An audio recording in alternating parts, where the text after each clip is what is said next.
For a long time now, I have said I have to record a podcast about my horses, also known as my manifestation horses.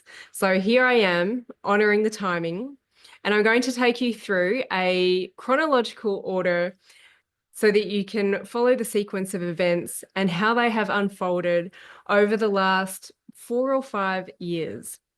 So in short, back in 2020, I was the owner of two bricks and mortar clinics as an osteopath, and I had a team.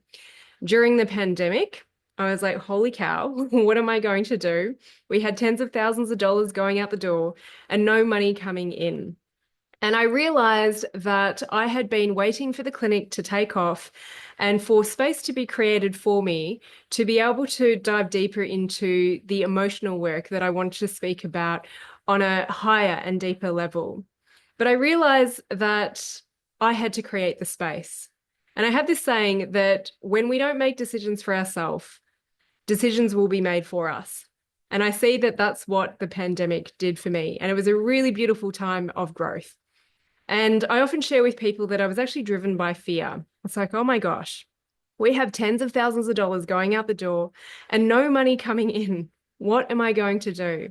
And thankfully, I had always felt like, in some shape, way, or form, I would be talking more about the emotional issues that I could see stuck in my clients' bodies. And I would be speaking a higher and deeper level of truth to this. And so it was in a moment, I think it was around April or May 2020, I just went, you know what? I don't care what people think about me anymore. Doesn't matter what my peers, my family, my friends, my clients, I have to do this. I have to try something.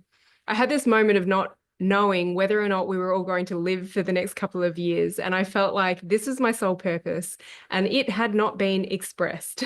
And my work is all about tapping into your soul purpose, expressing it, allowing your soul to ascend in this lifetime, in the next lifetime. And so it was an incredible leap of faith. And for a long time, I had been wondering if the art of listening to your body that was born out of that moment, I was wondering for a long time if it was going to fail, if it was just the pandemic that was allowing it to take off. And so I had one foot in my bricks and mortar clinic, and I had another foot in the online space. And the thought had crossed my mind for a long time, should I sell my business? Should I sell my clinic business? But it's one of the slowest decisions I have ever made. In the meantime, the art of listening to your body was growing exponentially like a beautiful beast. And I could see my energy dying out of the clinic. And how I saw this was because people were applying to work for me, but none of them were actually wanting to work for me. They were going to work for other people. And I started to lose practitioners as well. They started to pursue other professions, take a break, so on. And I thought, okay, this is not the pandemic. This is where my energy is at.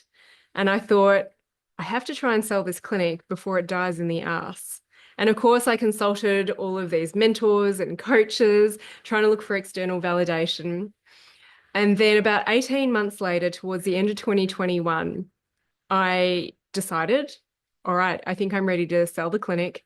I consulted my astrologer, Ashish, who helps guide me with these big decisions. And he said, yep, now's a good time. And within 3 days, I made some phone calls and I had a buyer. And I sold that clinic a month later. So it was early December 2021. I sold my bricks and mortar clinic, the two locations, and I went all in the online space with the art of listening to your body. And what happened was I decided, okay, I have to celebrate this, anchor in this experience before I jump into the next thing. And I took myself off to my friend Emma Ferris. She was running a retreat. And during that time, we were doing some visioning about the next year, 2022. And I remember saying, oh, I want to get back into horse riding. And I also want to get a personal trainer.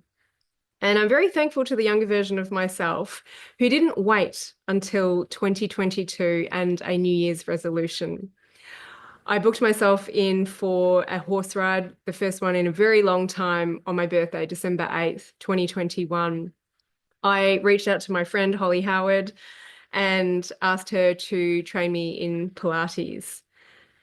And one of the backstories with the horse riding is that I had a friend, Kate Callahan, and she was one of my very first interviews on this podcast. Now, Kate is not here in her human form. Her soul is free. But I remember when she was on her health journey, we talked about going horse riding, and we never did get to go horse riding. And so I love contemplating life and death. And I realized that we didn't get that opportunity. And so that's why I decided, right, I don't need to wait for a New Year's resolution or the turn of a new year. I'm going to start now.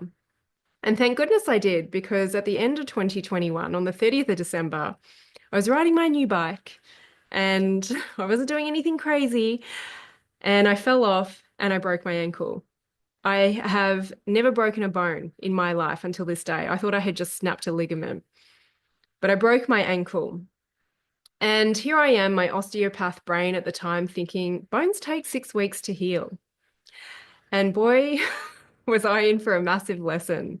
And everyone was saying, Jen, this means you need to slow down. I was like, well, that's pretty vague, and so on and so on.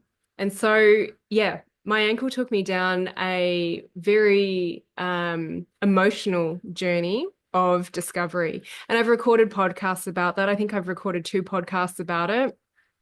So you can go and listen to that. I'll try and remember to link it into the show notes. But at the start of 2020, no, at the end of 2021, actually, I invested in a program with Melanie Ann Layer. And none of us knew what was going to be part of this program. And so before it even started was when I decided to sell my business. And I popped my hand up to be second out of the 52 women in this group to be coached. Because I thought, I want to have the whole year where I can interact with the group and celebrate and ask for support. And I thought I was going to get a whole heap of business strategy. And Melanie asked me the question, what do you want? What do you desire? And at the time, we were renting in Wanaka and was very happy, felt very secure in that rental. And I kind of dismissed it, saying, oh, I've got everything that I want. It's all good. And she pulled me up on that. And I'm really grateful for the coaches that can see what I don't see and pull me up on my language or my behavior. And she said, what do you want? And I sheepishly said, I'd love a horse. She's like, okay. So I'd only been riding a couple of times, and then I broke my ankle and then I didn't ride. She said, what else do you want? And I said, a house would be great. And so what was really interesting is a few months in to 2022, my ankle was not healing. And I think I had about 5 x-rays over the course of this year. And I was like, stuff it. There's no point. Like, how is this helping me? And it was March 20th, actually a week before, I had gotten back into horse riding again. My ankle, it was just broken on one bone, the fibula, which is not a major weight-bearing bone. So I could still walk around on it and I could still horse ride. But I didn't know if I was going to need surgery to help it heal. And so I was still horse riding, and then I decided I wanted to get my own horse and build a relationship with my own horse. And Carol at Waterfall Equestrian said, okay, well, I can help you. It might take a year or 18 months to find the right horse. And I went home and I told Carol that I want to buy a horse and she's going to help me. She's like naming all these breeds, and I had no idea what she was talking about. And he said, great, you'll have one in a few weeks, because he knows that I move fast. And 10 days later, on March 20th, I bought my first horse. It was the first one that I went to look at. Some people came along and they're like, this is not the right horse for you. And this horse was Tilly, the buckskin horse, the beigey colored looking one. And I really didn't know anything about horses. And my now best friend, Sam Goose, she's like, do you want to go catch the horse? I'm like, I have no idea how to put a halter on a horse. And what do you mean catch the horse? I was just an absolute newbie. And so, she had some hesitations about me buying this particular horse. I had some hesitations, but I had created a life where I had a lot of time and space, and I was willing to put the work in. And so there was a lot of people who were interested in this horse, but I just got in at the right time. And I had no idea if I needed to have surgery on my ankle or not. So I was trying to organize with Sam. It's like, look, I don't know about horses. I like you. I want to learn from you. Can I keep this horse with you for a few months? And I'll drive back and forth a few times a week and do lessons with you. And she agreed. And I said, and if I need surgery, will you look after this horse for me? And she's like, yeah, of course. And what's cool is that Sam was in a transition where she was just starting to get into living her dream with, yeah, working with horses and working with people with horses. So I caught her at the right time.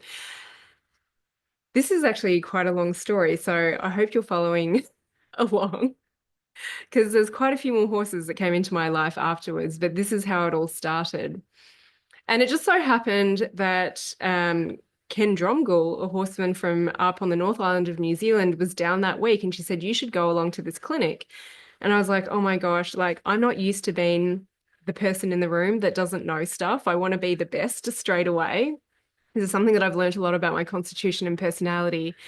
But I was like, you know what? My calendar's clear. I'm going to go to this 3-day clinic and learn from other people who know way more than me. And I'm so grateful for that. And some of you have seen King comes down to our property now a couple of times a year to run these clinics. And I'm so grateful for being introduced to these people.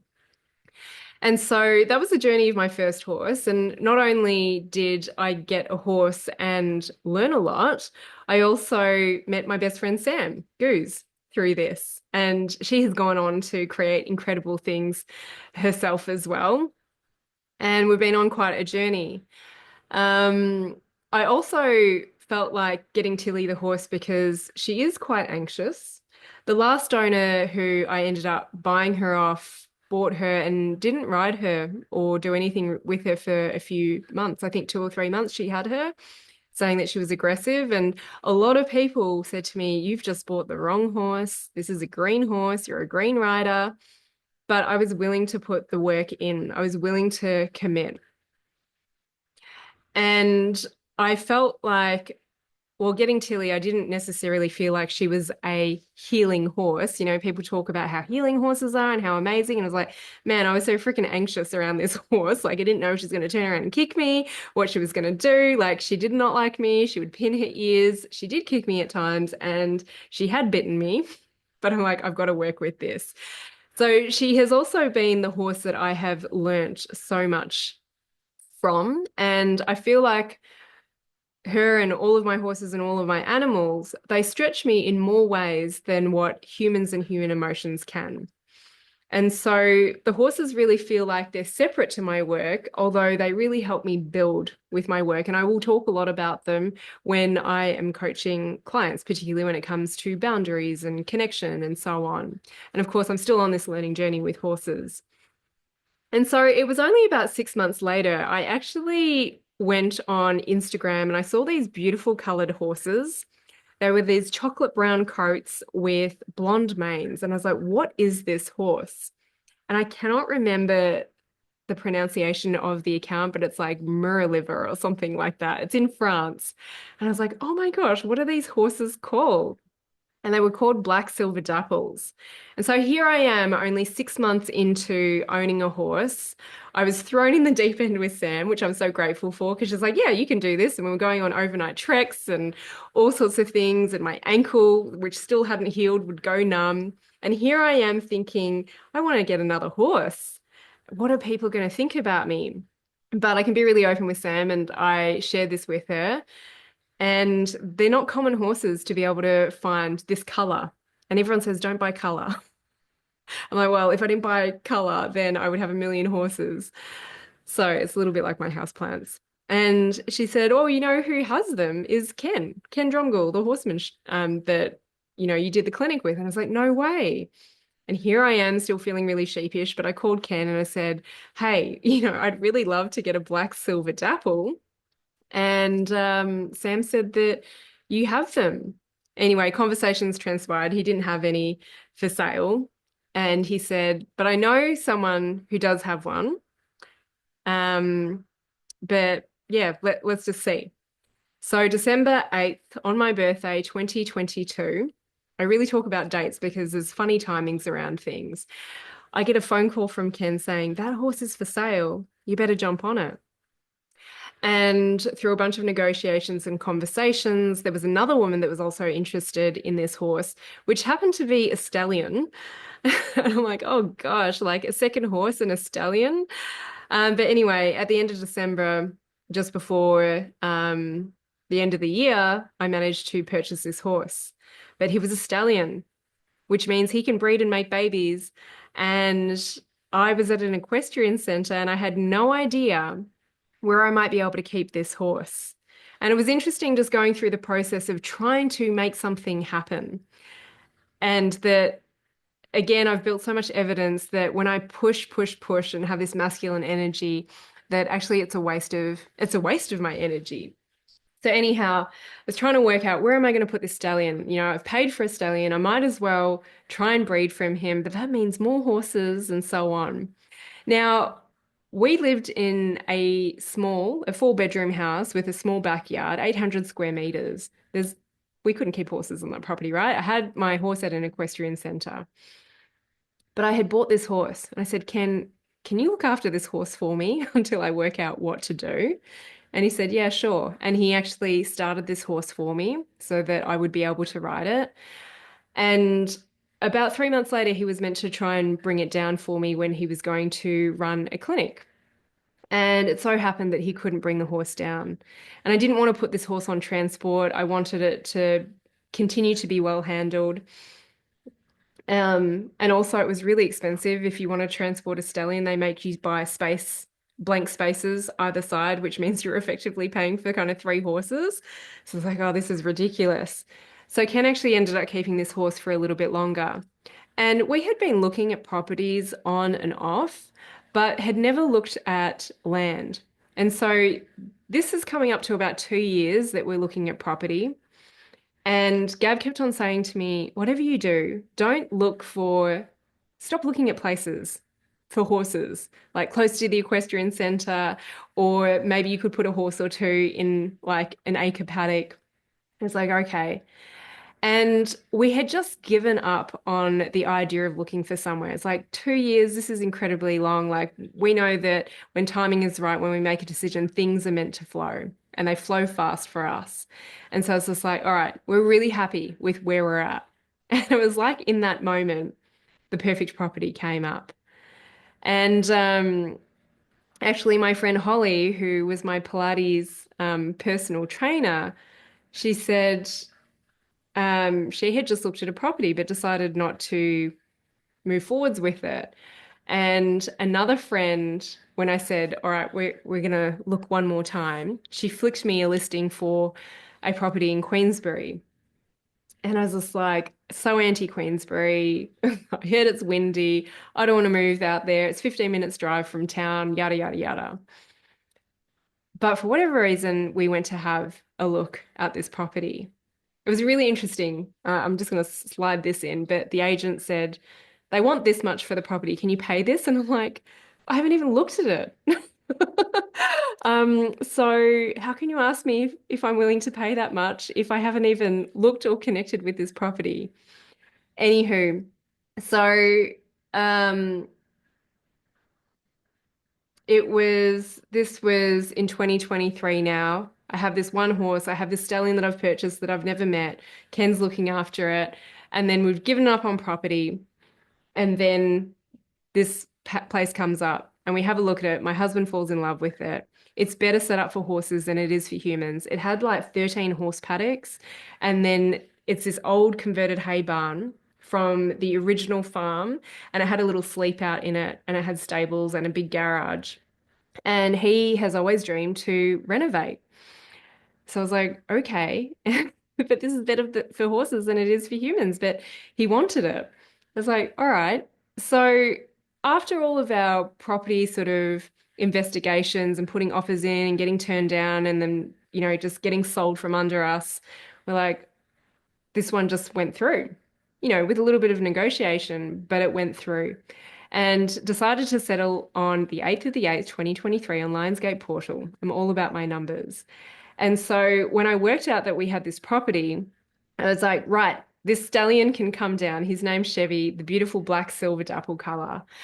And Ken was very supportive in my relatively newbie horse journey. I used to ride as a young teenager, like I think 10, 11, 12, 13. And I used to end up on the horse's neck all the time or getting bucked off. I didn't learn all the things that I have learnt now.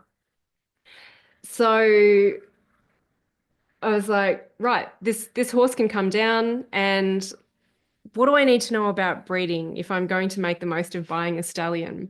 And he said, well, you should try and breed two foals if you can. I was like, oh my gosh.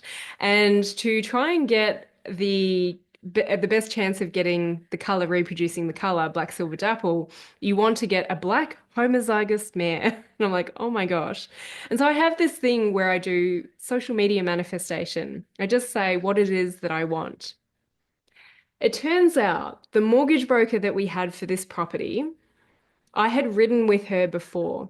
And she has a beautiful horse. She had a beautiful horse called Luna that was a blue roan. And I went for a ride with her one day. I told her about this beautiful stallion that I was trying to buy and how I needed a black homozygous mare to breed her with.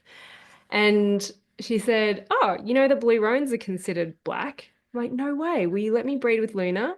She said no. I was like, damn it.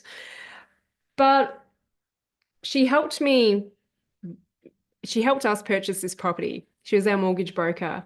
And then she sent me a post to a black thoroughbred mare. And I wasn't on this page. There was about 65 comments.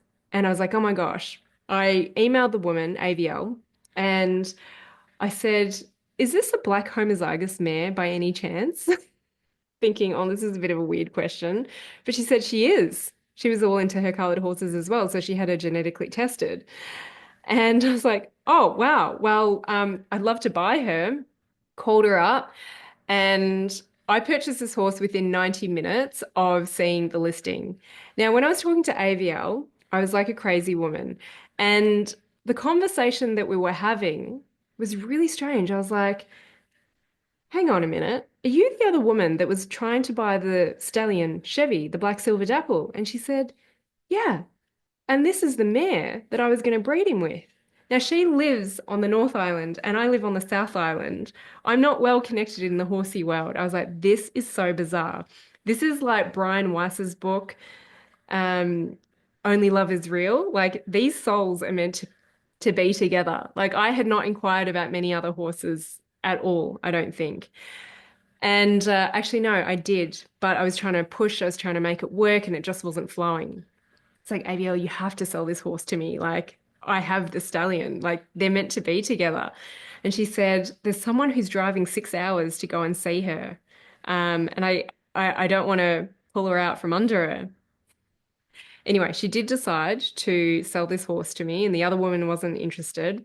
She was sold to me as a broodmare because she was a thoroughbred. She had been started, and then she just kept on going lame.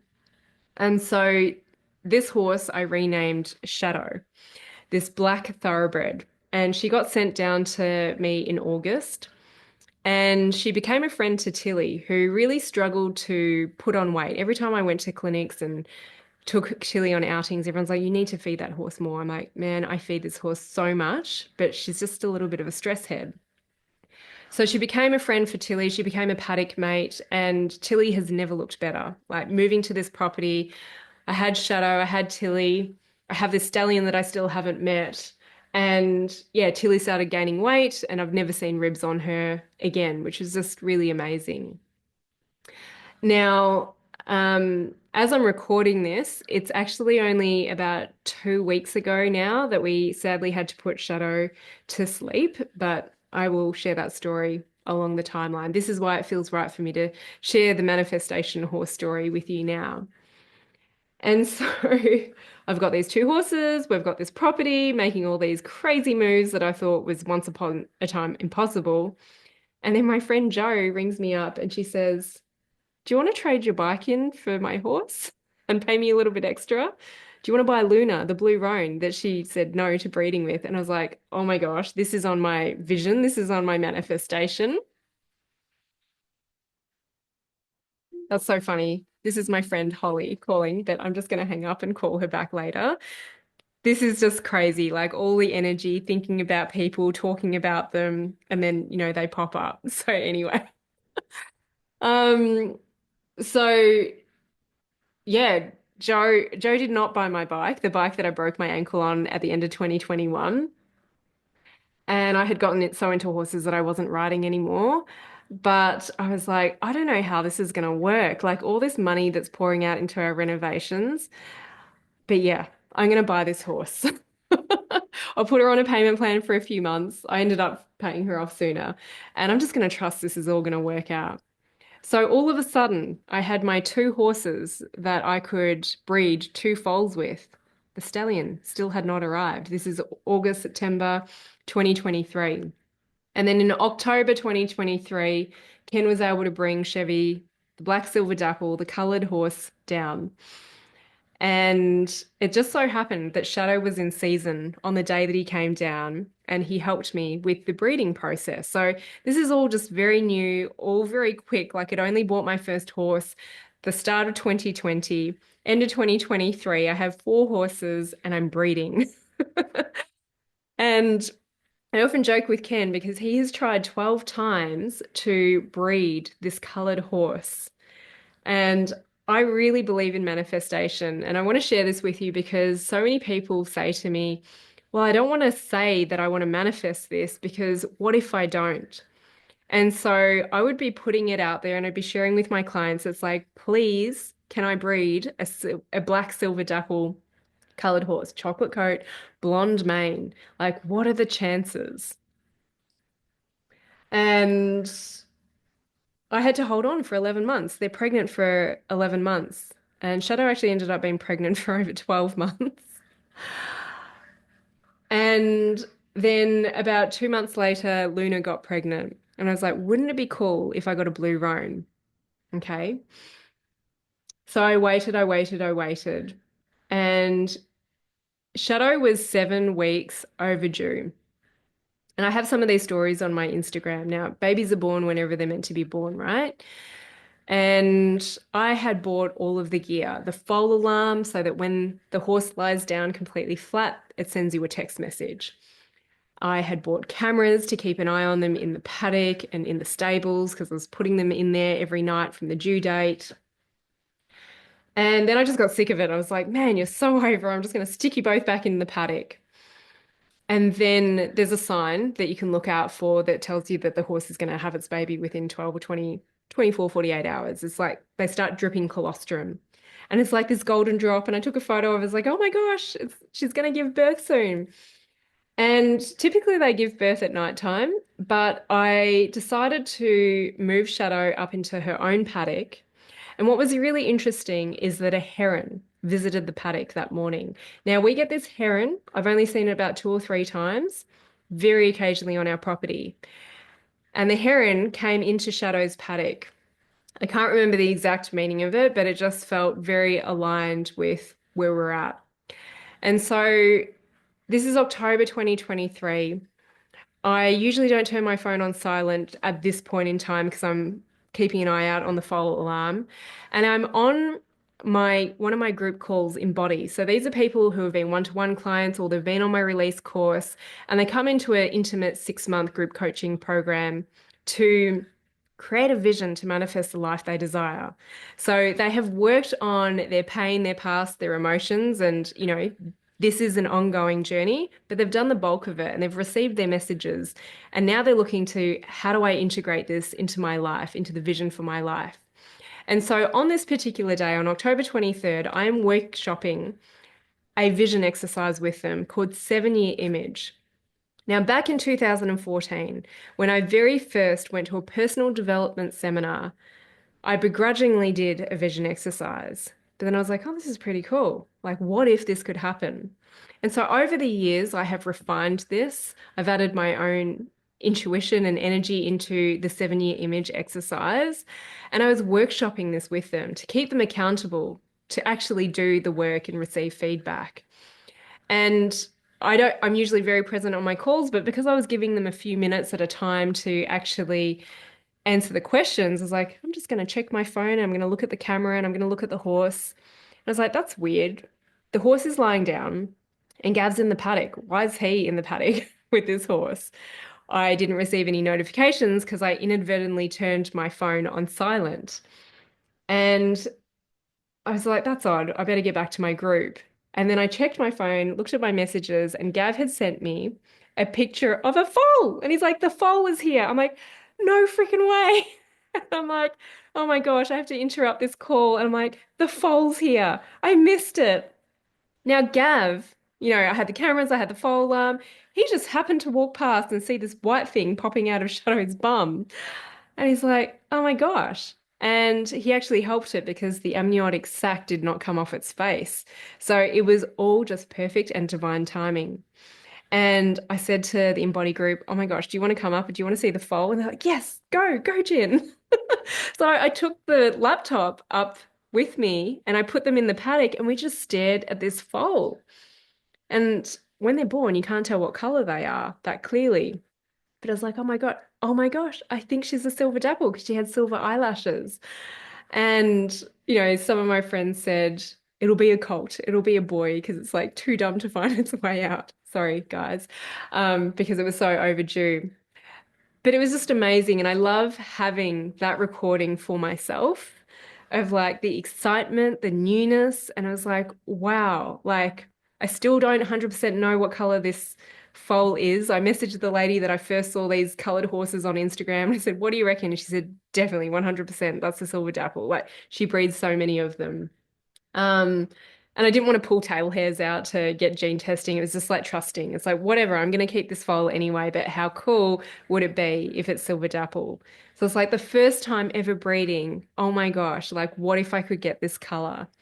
And so it really reinforced the power of manifestation and not just simply a thought, but all of I guess, the energy and the foundation and the way of being that can contribute to this. Because you can't necessarily like mess with the genetics in the way that I was breeding them, right? I was not going that far down the track. So it was really powerful with this October 2023 group on Embody is that we were workshopping this 7 year image exercise that has, for me, when I've done that, everything's come to fruition.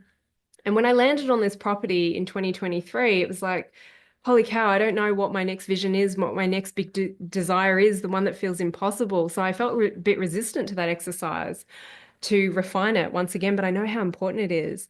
But I just felt like that group and being on that workshop and having this foal born at this time and it being this color, this rare and uncommon color in New Zealand was like, holy cow, like there's got to be magic that this group is infused with that might not even land over the next 6 months, but beyond.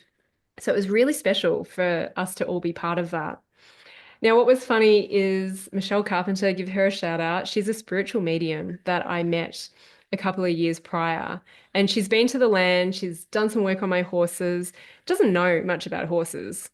And I hadn't been in touch with her for ages, and I hadn't really been posting a whole heap of photos on social media. And she said to me, I knew that foal was going to be born on October 23rd. So, well, why didn't you tell me? And I said, you better tell me for the next one. And she said, okay, I will. So Luna was due mid-November, and Michelle did not know this. And one day I was having a channeled session on behalf of one of my clients. And what's interesting with his timing is I actually found out yesterday that this person is no longer here in the physical world. So that happened yesterday. And I was having a channeled session on behalf of her, and I was going to pass on the messages from Michelle. And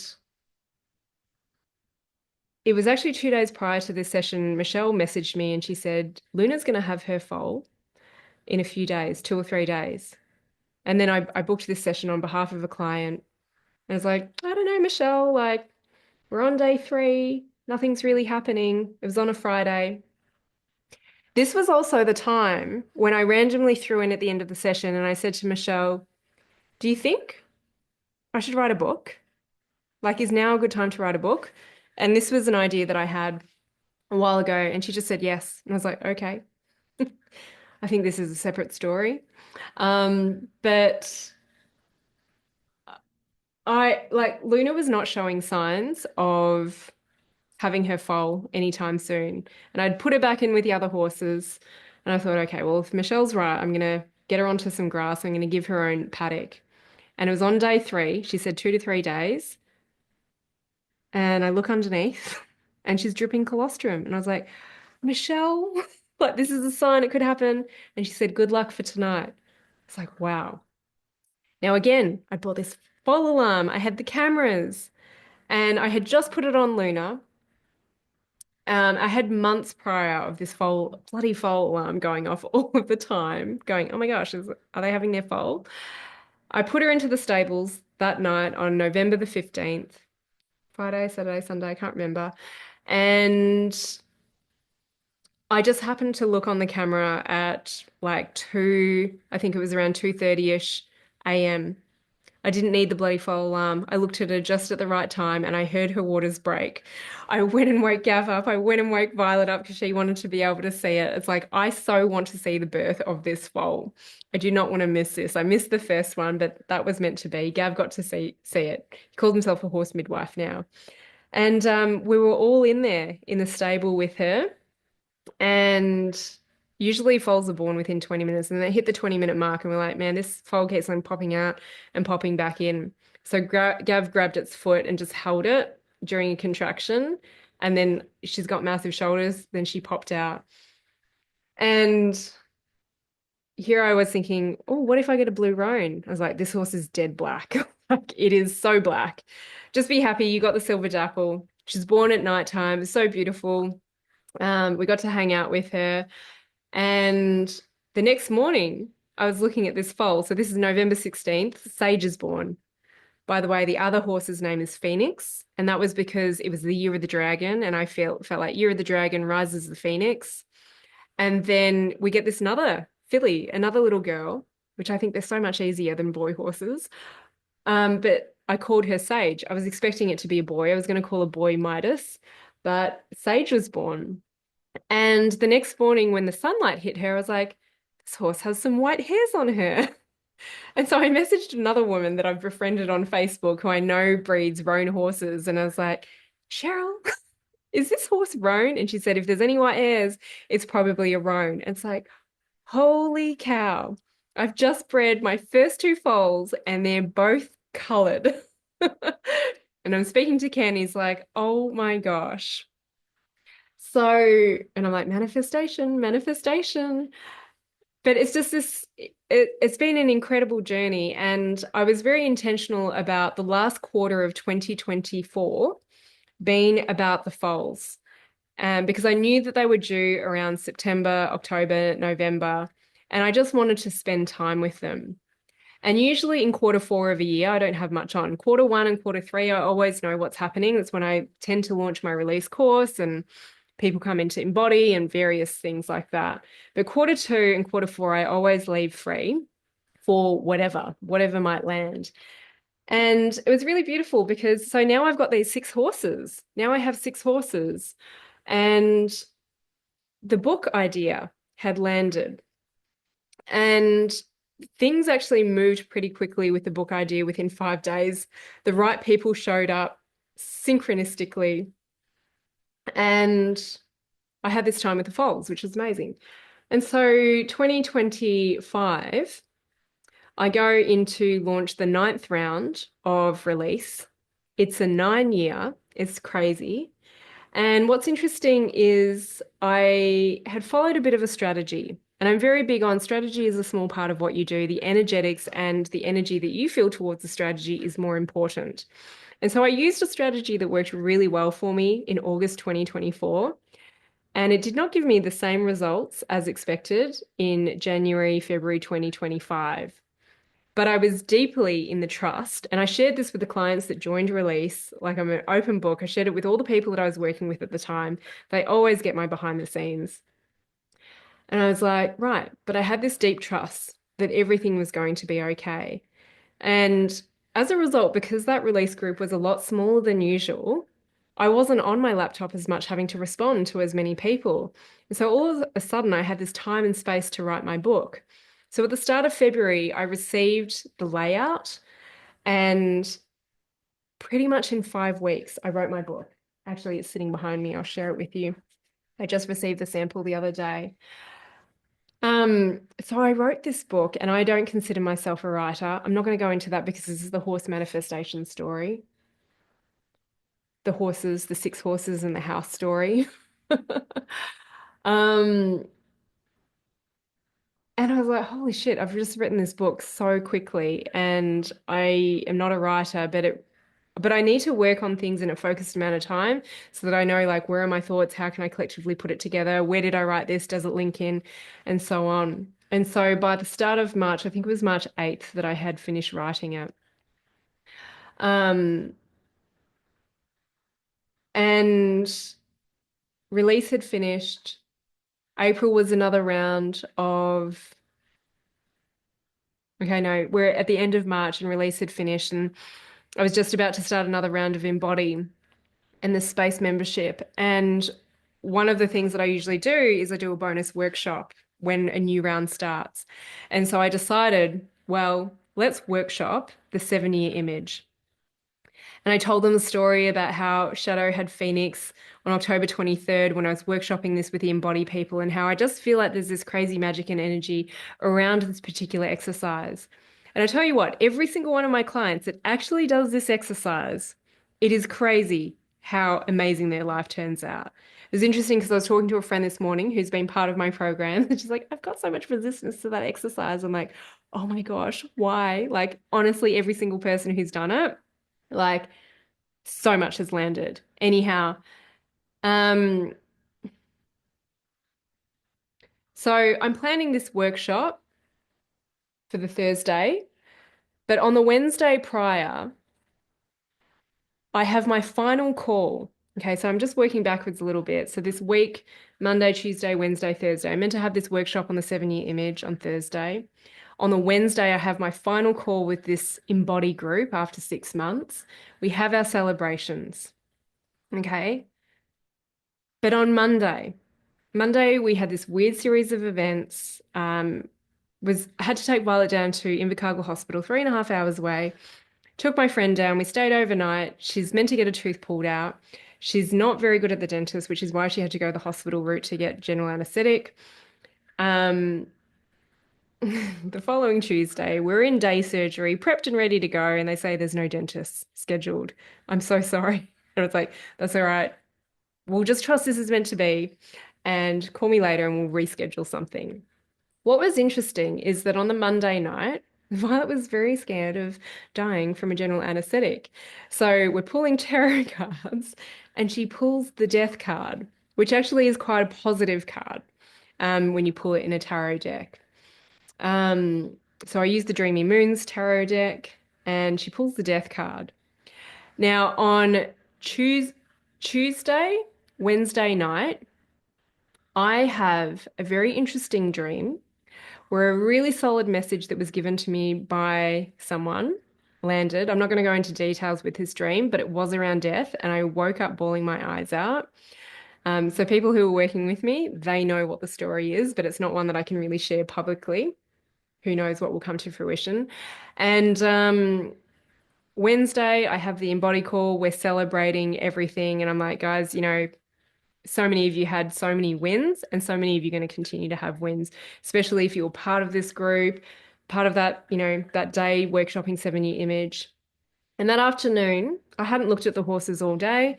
I went out to see Gav late afternoon, about 5-ish, and I see a horse rolling on the ground. I was like, all right, I thought it was Sage. I thought it was one of the foals. And then I come back 5 minutes later, I'm like, oh, that horse is like still rolling and it's getting up and it's getting down. That's not a good sign. So I decide to walk down. I didn't have my phone on me. And I see Shadow, the black thoroughbred mare, one of the foal mamas. Oh gosh, you're not in a good way. She had scratches all over her belly. So she'd obviously been quite uncomfortable and she had worn away all the skin. So it was red around her eyes because she was like rubbing on the ground. And so I ran up and I got my phone. Now, I do believe the reason I'm not crying with this is because I have moved through it. When I did the workshop with my clients, I was freaking bawling my eyes out, which, you know, not many of them have ever seen this, but it was just the timing of it. I'll share this with you in a minute. And this is why I can share this story now. So I ran up, I got my phone, tried to call my neighbor. She wasn't home. Called a vet. My vet was giving a blood transfusion with his dog to another dog. He's like, I'm so sorry, I can't come out. So I called the other vet and yeah, they came out within half an hour. And so suspected that it was colic for horses. There's many different severities of it. But yeah, I just could not get her up. And I felt a little bit mean because like you've got to get the horse standing up, which yeah, anyway, it's not pleasant. So the vet came and gave some medications, worked for about 10 minutes. It's like, oh, this might work. And the medications just were not working. And I've never experienced this. I've never seen colic before. Didn't know how bad it was. My beautiful friend, horsey friend down the road, Beth, came to support and help. She was amazing. And then Kelly, my neighbor, came over a little bit later. It's like, oh my gosh, what would you do? And the vet also said, I don't think she's in a good way. And we live about 5 hours away from a vet surgery. And I do say to people, like, look, I don't think I would have done it anyway. It's not actually a high success rate for the surgery, apparently. And apparently it's like $15,000 to $20,000. So it wasn't about the money, but it's like we're not getting this horse into the float. Like she can't even stand up. Like she'd stand up, take a couple of steps, and then she'd be back down. And yeah, there was just this moment of like, do not try and get this horse to get up. You know, can you imagine being in pain? Like just even when you're nauseous and people like trying to talk to you, and like, can you just leave me alone? And so it was this moment of like, just let this horse be, just let her lie down. And she was making sounds like she was having a baby, but unfortunately no baby was popping out. Um, and so yeah, the tough decision was made to put Shadow to sleep. And it was just crazy, the timing of it, which is why I feel so at peace with it and putting the pieces together of like Violet pulling the death card, me having the dream about death. I'm like, all right, so it wasn't this, although that could still happen. It was more this relationship. And then the fact that it happened on the last call of Embody as well. And so the next day, I was meant to be having this workshop. Oh, this is the other thing, actually. We do not have a digger on our property, but Gav is building a music studio, and we happen to have a digger on our property that day. So he was able to dig the hole, her grave, for her. And, you know, I'm all about space and time, and a lot of people will probably externally question whether or not I've had enough space and time. But with this work and I guess my personality, I am very quick to process my emotions, not that I try and do it fast. But for the first time ever, you know, I have this workshop scheduled on the 7-year image on Thursday.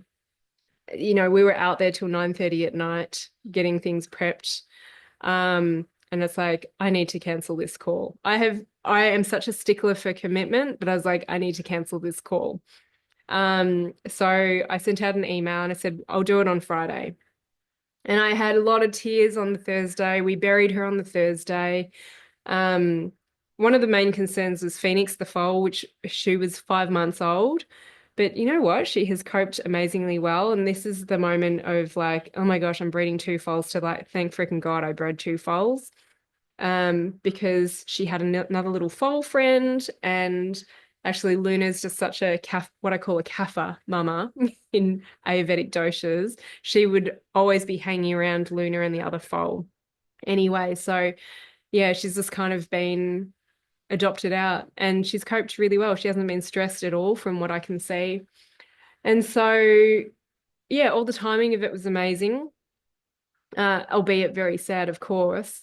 And then on the Friday, I was like, I'm ready to share this story. And on the Friday, I had this workshop and I bawled my freaking eyes out. I don't usually have tissues, but one of my retreat clients is like, I need tissues. And they're still sitting here. And it's like, I had my box of tissues there. But it was really beautiful to share with my groups. And they're always asking, can you share stuff in the moment, which I always do. And they're always asking, can you give an example, or especially new people asking, can you give an example of how you would release? I'm like, honestly, guys, my releases are just, they feel really silly because what I'm often releasing on is external things. Like the most recent one was my car battery, my phone battery, and another car battery dying on me all within like a short period of time. That's the stuff I release on because I'm seeing these signals before they affect me. Um, and so my clients know that I've pretty much made all of them cry, not intentionally, but just through the emotional work. And it was just really interesting for me to have this experience, and they were so amazing at holding this space. And why I'm sharing this episode and this story now about the horses is because I realized all the sequence of events over the last handful of years, and so grateful to have the space, the emotional capacity to be able to see how everything lands. And that's why I believe I am able to like move forwards with things and be at peace with things and see the beauty in death and the rebirth and so on, literally, symbolically, energetically, and in life. And so, yeah, it was a really interesting process. And again, just coming full circle to workshopping the 7-year image on this day. And I'm so grateful to have found this path and express my soul purpose, really taking the leap well, it started in 2016, but then I took a massive leap in 2020 coming into the online space, speaking on a higher and deeper level about emotions and how they manifest not only in our body, but in our life. And here I am workshopping 7-year image when Phoenix was born to Shadow on October 23rd. And then her mum, Shadow, has just passed away a couple of days prior. And so I believe anyone who was part of that workshop, anyone who is going to do 7-year image with me sometime in the future, this is such a powerful exercise. And I have got to sit down and create my next vision, even though it feels impossible. So the timing of it's really interesting as well, from a perspective of Ken Dromgoole, the horseman who has supported me and runs clinics, horsemanship clinics at my house, is that he visited and he did a clinic a week after Phoenix was born to Shadow. And here he is just a few days later after Shadow has passed, running another clinic at my place. So there's some timings that I am yet to put the pieces together, but I'm seeing how already like a few years ago, I can understand things. A few days ago, I can understand things. And I'm curious what story I'll be sharing related to this in the future. And at the same time, I said, there's so much duality. I had this grief and sadness. And actually, in these sort of 2 months, when Shadow passed away in the 2 months prior, I had received news of 2 human deaths as well. So family members of friends. And I knew another one was coming. As I said yesterday, I heard news of a dear client passing. During this time, even though there was death, there was duality of celebration and lots of good things were landing in my life. So new clients were coming on board. And on the Friday, I think it was it? Yeah, I think it was on that Friday I got news that the sample of my book was ready. And so I've got it in my hands to show it to you. Been recording some videos on this. This is the book, Healing Beyond the Diagnoses, the emotional work that creates true transformation. This is the book that was born out of creating intentional space and time to be with these foals. I had no idea I was going to write a book at the start of 2025. And yeah, I received notice that, hey, it's ready for you to do a video call and have a look at it because we wanted to see that this Death Moth logo embosses or debosses properly. And so I had a video call that evening with the printer to have a look at it. And then I just received this about 5 days ago. They forgot to foil the edges. But anyway, this is my first book, and it's been such a creative project. This is the limited edition copy of the book. Um, I don't know why I went down this route, but I'm only selling 222 copies. It's like a beautiful fabric color. It's got colored pages on the inside. It's got bookmarks, images, QR codes to get access to stuff, more images in here. And if you are someone who is lucky enough to grab one of these copies, depending on when you're hearing this, they might be gone, but you can secure a copy now before I officially launch it. This turns out to be 333 pages. And so, and the back cover, I'm not showing anyone this. This will be a secret only for those of you who purchase it. There is a magic exercise on page 332 and 333. An exercise that means a lot to me, that I've practiced, that my clients have practiced and had amazing things come into their life. And so, yeah, if you miss out on that copy, then there is a paperback coming out on Amazon as well that has a different cover, a beautiful cover. But this is where the book had come from. And I feel like buying my first horse, Tilly, I've gone on such a journey with her. All of my horses stretch me. My dogs are also manifestation animals, but they're kind of a little bit of a separate story. You know, getting Tilly and then buying more horses, I believe, led us to this amazing land and the opportunities that have opened up from that. I am streaming this from the Lotus Zone, a zonahedron dome, and it literally looks like a lotus bud. And this is where I've said, you know, good things will bloom. There's been challenges with this and the structure that we had before this zone or dome. But these are all just like intuitively led, illogical decisions to buy multiple horses. Like, who am I to get into horses, buy four, buy a stallion, and ride it and breed it, and all these things? Anyway, Chevy has been gelded. He's no longer a stallion as of last week.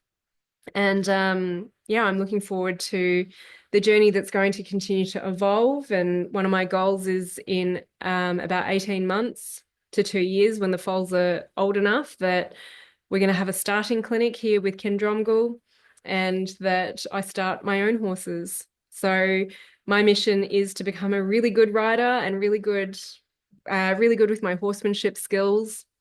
I met my best friend Sam Goose. We're going to Canada in June with a bunch of other trekking ladies that I have met as a result of going on this journey, buying my first horse when I broke my ankle, letting go of my business. And this book has felt like stepping into multiple new identities. This book feels like it's taken on an identity of its own. I feel like I'm in a massive transition. I'm recording this on 8th of April, 2025. I feel like I'm in some sort of transition. I don't know where it's going to head. But I'm excited, and I'm just open to whatever beyond what I expect to be possible to land. So that is the story of my manifestation horses. So it's no longer 6 horses in a house. I used to joke that the universe is dyslexic and it keeps on sending me horses, not a house. So now we have 5 horses. And the house, and trusting that Shadow served her sole purpose to give me this beautiful black silver dapple foal phoenix. And yeah, watch this space. I hope you've enjoyed it. If you've been inspired, if you've followed along, I hope you have. It's one of these stories that I'm like, I don't know if people who don't know me will get this. You know, let me know. Drop me a message on Instagram, The Art of Listening to Your Body. Write me an email. Let me know, what did you get from this? And look, I'm talking a lot about manifestation, but I say to access your past, access your future. And so really my work is dancing with pain and pleasure. And I start people off with processing their emotions. And I do that in my release course. And so I'm going to pop some links into the show notes because at this stage, I don't know if this will be forever. I have a lot of difficulty teaching people manifestation unless they are prepared to work on the hard things and their past. But I want you to know that we don't need to stay in your past. We can start to anchor into your future. And when we need to delve into our past, your past, we will. So there's a few entry points as to how you can listen to this for free. I've got the Missing Link Masterclass. If you are after something self-paced and you're drawn to my work and you want to see if you're a good fit, then there is an instant access offer called the Gateway that you can access. I'll pop all these links in the show notes. And then once or twice a year, I'm feeling like maybe I will be dropping it down to once a year soon. I run my release course program, which is where I teach you my technique. I teach you the release process that I've created, and I'm there to support you, not just on doing the process, but all the coaching that comes up from the conversations and the interactions.